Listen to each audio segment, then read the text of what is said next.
Assalamualaikum anak-anakku, bertemu lagi dengan Bu Naya. Kali ini pembelajaran kita sedikit berbeda ya. Kita sekarang belajar di rumah aja untuk mencegah penyebaran virus corona. Akan tetapi kalian harus tetap semangat belajar ya. Oke anak-anakku, untuk minggu ini kita masuk di KD 3.2. Oke anak-anakku, untuk KD.2 ini kita dianjurkan untuk menganalisis persebaran flora dan fauna di Indonesia dan dunia berdasarkan karakteristik ekosistem. Baik, Bu Naya akan menjelaskan KD ini. Kalian simak dengan baik-baik ya.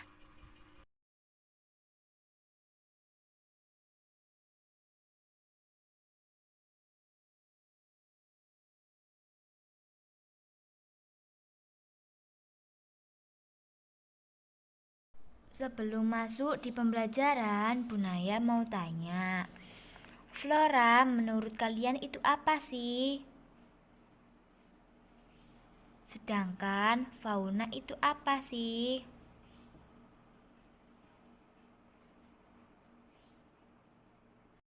Ya, benar. Flora merupakan jenis tumbuhan endemik Indonesia, sedangkan fauna merupakan jenis hewan endemik Indonesia.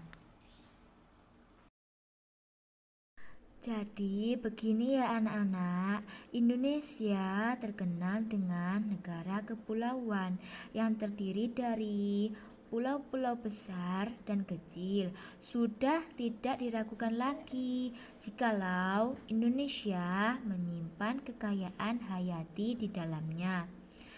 Flora merupakan jenis tumbuhan endemik Indonesia. Sedangkan fauna merupakan jenis hewan endemik Indonesia yang tak kalah banyak jumlahnya.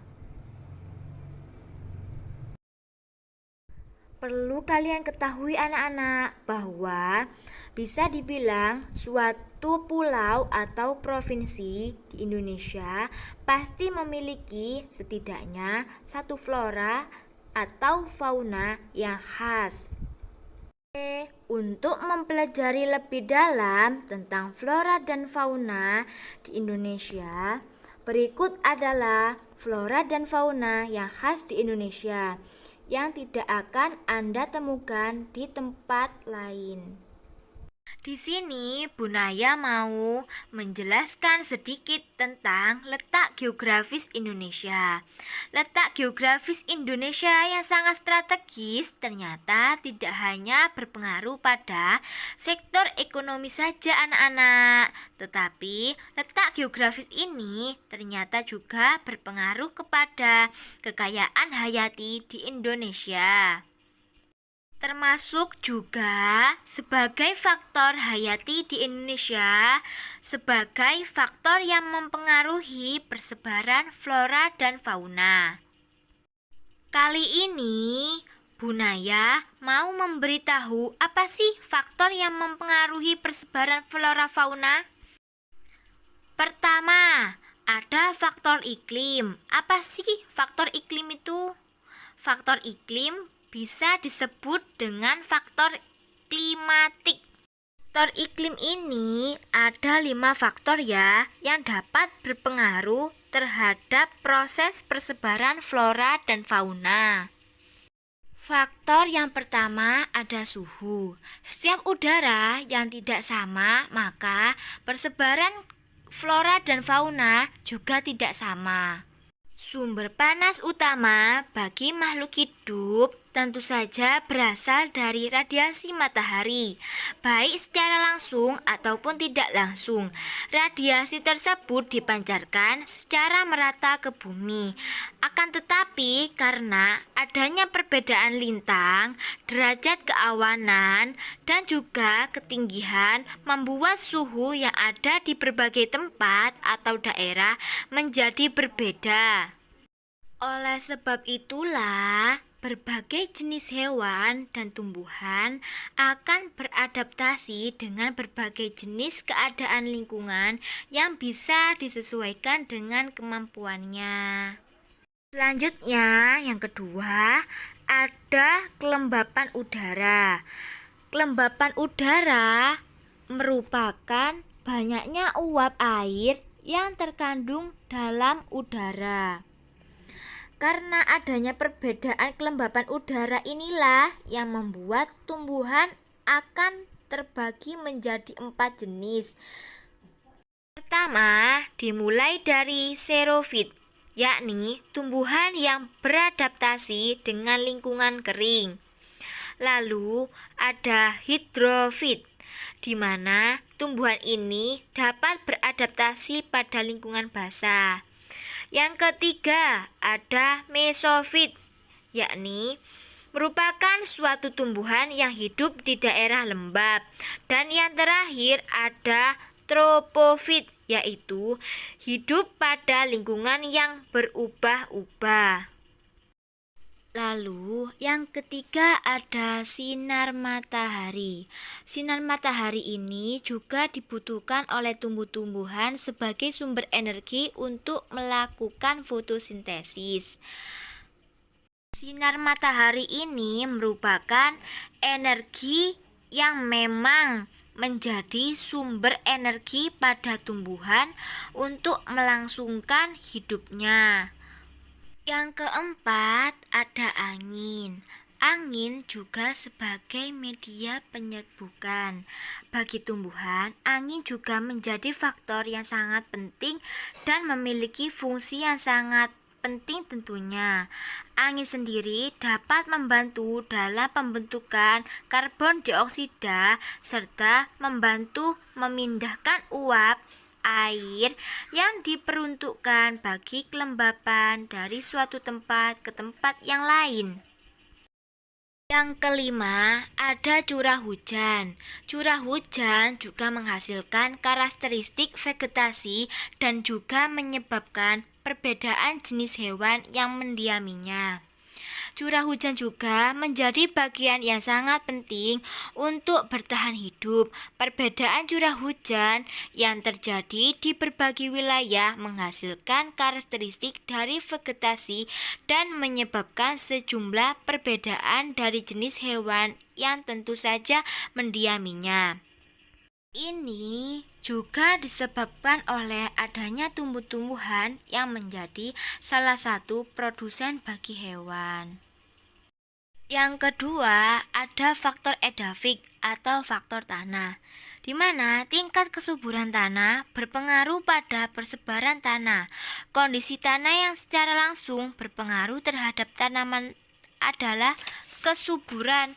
Beberapa hal yang menjadi pemerataan kesuburan tanah adalah kandungan humus atau bahan organik, di mana unsur hara, tekstur, struktur tanah, dan ketersediaan air di dalam pori-pori tanah termasuk faktor edafik.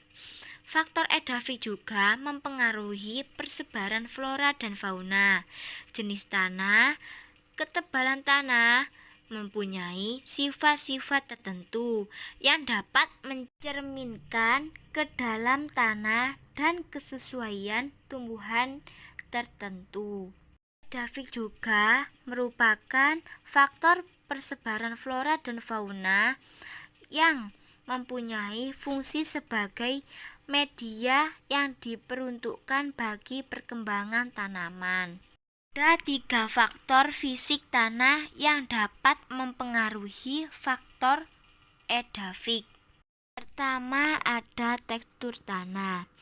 Tekstur tanah ini, jikalau tanah yang halus akan memiliki sifat untuk tersebarnya secara merata.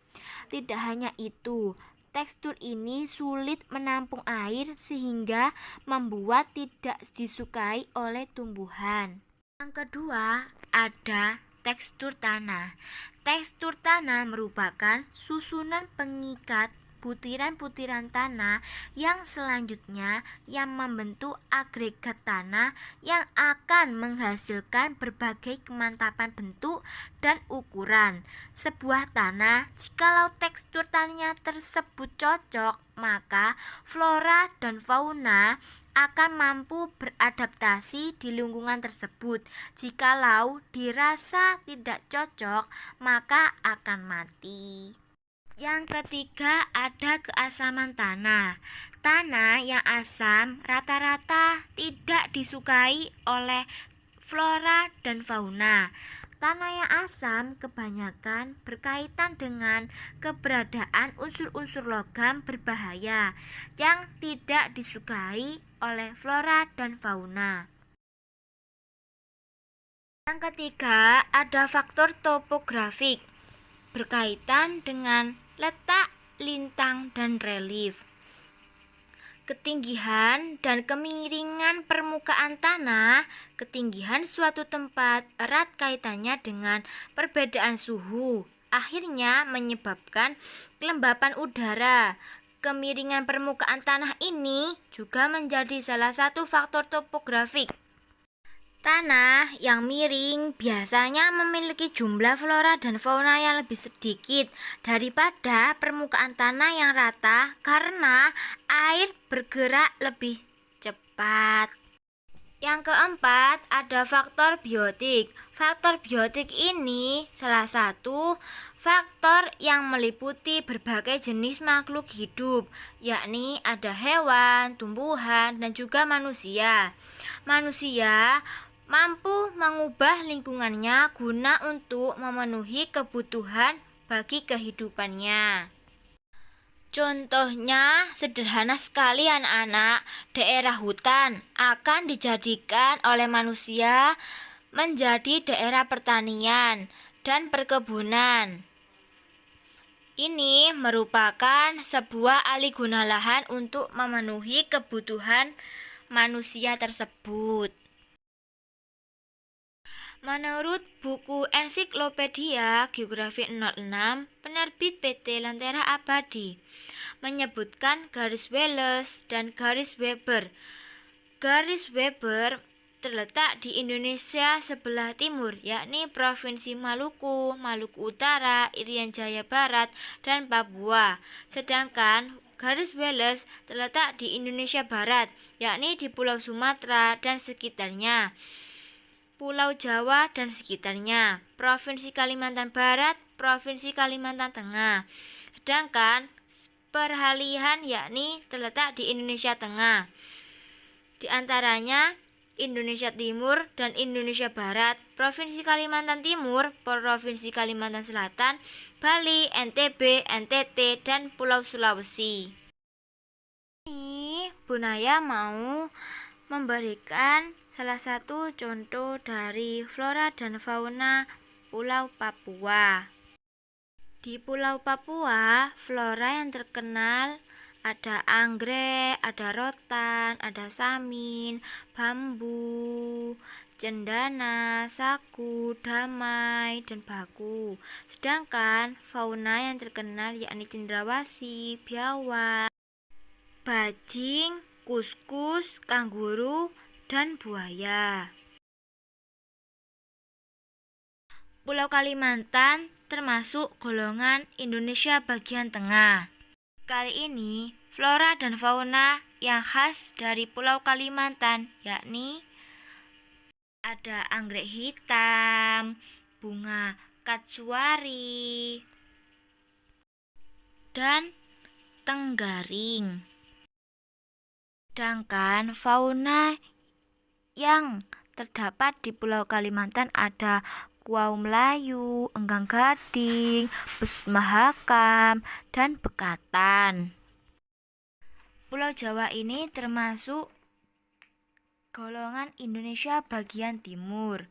Jenis flora yang ada di Pulau Jawa ada mahoni, akasia, jati, pinus, pakis, bambu, anggrek, rasamala, dan kemuning. Sedangkan fauna yang ada di Pulau Jawa ada harimau, badak berjula 1, rusa, babi hutan, kerbau, banteng, dan ular. Terakhir, itu yang dapat Bu Naya sampaikan untuk penjelasan mengenai flora dan fauna yang ada di Indonesia yang khas dan populer dari masing-masing daerah. Sampai jumpa lagi. Jangan lupa tetap semangat untuk belajar. Wassalamualaikum warahmatullahi wabarakatuh.